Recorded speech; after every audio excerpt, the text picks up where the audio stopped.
New York time کے مطابق گزشتہ ہفتے اردن کی سینکڑوں سیاسی، قانونی اور دیگر ممتاز شخصیات نے اپنی حکومت کے نام ایک کھلا خط لکھا جس میں انہوں نے مطالبہ کیا کہ امریکی افواج کو اردن سے واپس بھیجا جائے اور ان کی بیسز ختم کی جائے۔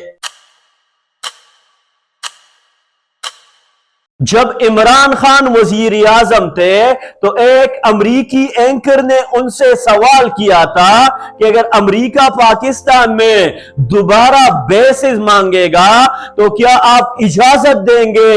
عمران خان نے بغیر کسی ہچکچاہٹ کے دو ٹوک جواب دیا تھا، ایبسلیوٹلی ناٹ، یعنی بالکل بھی نہیں۔ اس وقت بھی پاکستان میں بہت سے لوگ عمران خان سے ناراض ہو گئے تھے، خاص طور پر وہ طبقہ جو سمجھتا ہے کہ ایسی ڈیل سے ڈالر آتے ہیں۔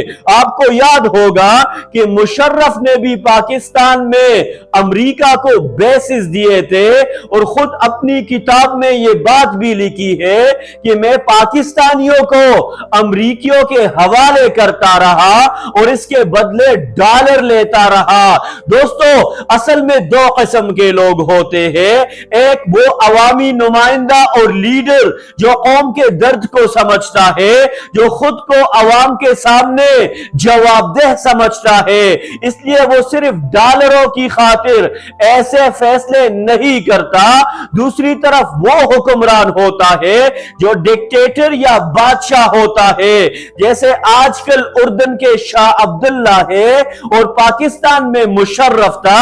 اسے معلوم ہوتا ہے کہ مجھے کسی عوام کو جواب نہیں دینا، اسی لیے امریکہ جیسے ممالک کو بھی ایسے لوگ زیادہ سوٹ کرتے ہیں۔ وہ چند ڈالر دیتے ہیں اور اپنے مفادات کے فیصلے کروا لیتے ہیں، جبکہ اس ملک کے عوام کا کیا بنتا ہے اور قومی مفادات کا کیا نقصان ہوتا ہے، اس کی کسی کو پرواہ نہیں ہوتی۔